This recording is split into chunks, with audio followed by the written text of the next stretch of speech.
Good evening and welcome to Tucker Carlson Tonight. So not long after Jack Ruby shot Lee Harvey Oswald on camera in the basement of Dallas Police Headquarters, a lot of Americans started to have some questions about the Kennedy assassination. It was, you'd have to admit, a pretty extraordinary sequence of events. A lone gunman murders the President of the United States, and then, less than 48 hours later, that lone gunman is himself murdered by another lone gunman. What are the odds of that? It's one thing if you get struck by lightning, rare but possible. But if every member of your family also gets struck by lightning all on different days, you might begin to suspect these are not entirely natural events. But oh, replied the U.S. government, they are. This bizarre chain of killings was all entirely natural. So less than a year after the JFK assassination, the Johnson White House released something called the Warren Commission report. And the report concluded that while their motives remained unclear, both Lee Oswald and Jack Ruby had acted alone. No one helped them. There was no conspiracy of any kind. Case closed. Time to move on. And many Americans did move on. At the time, they had no idea how shoddy and corrupt the Warren Commission was. It would be nearly 50 years before the CIA admitted under duress that, in fact, it had withheld information from investigators about its relationship with Lee Harvey Oswald. But even then, at the time, before that was known, the government's explanation didn't seem entirely plausible, and some people started asking obvious questions about it. It was at that point, as Americans started to doubt the official story, that the term conspiracy theory entered our lexicon. As Professor Lance DeHaven Smith points out in his book on the subject, the term conspiracy theory did not exist as a phrase in everyday American conversation before 1964. In 1964, the year the Warren Commission issued its report, the New York Times published 5 stories in which conspiracy theory appeared. Now today, of course, the term conspiracy theory appears in pretty much every New York Times story about American politics. It's wielded, now as then, as a weapon against anyone who asks questions the government doesn't feel like answering. But despite 60 years of name-calling, those questions have not disappeared. In fact, they have multiplied with time. And here's one of them. In April of 1964, a psychiatrist called Louis Joylan West visited Jack Ruby in his isolation cell in a Dallas jail. According to West's written assessment, he found that Jack Ruby was, quote, technically insane and in need of immediate psychiatric hospitalization. Those are conclusions that, puzzlingly, no one who had spoken to Jack Ruby previously had reached.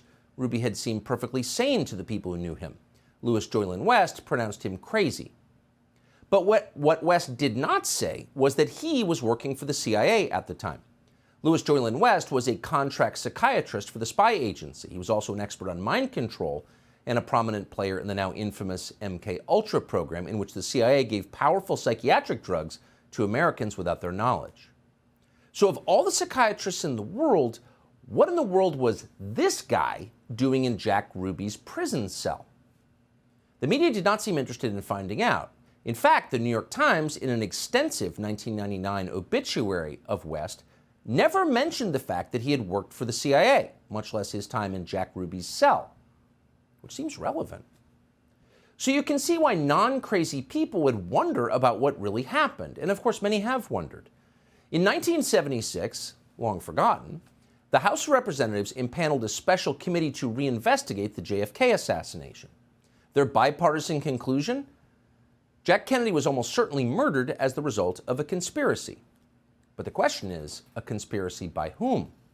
Well, the obvious suspect would be the CIA. Why else would the agency withhold critical evidence from investigators? Is there a benign explanation for that, for maintaining this level of secrecy for this many years? Not that we're aware of. And it is illegal. In 1992, Congress passed the President John F. Kennedy Assassination Records Collection Act. And that act mandated full disclosure of all documents by 2017, 54 years after JFK was killed.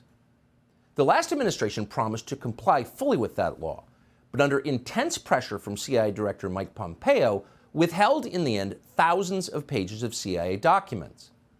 Today, this afternoon, the Biden administration did exactly the same thing. That would be thousands of pages of documents after nearly 60 years.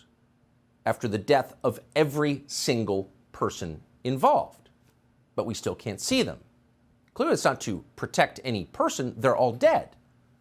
It's to protect an institution. But why? Well, today we decided to find out. We spoke to someone who had access to these still hidden CIA documents, a person who was deeply familiar with what they contain. We asked this person directly, did the CIA have a hand in the murder of John F. Kennedy, an American president?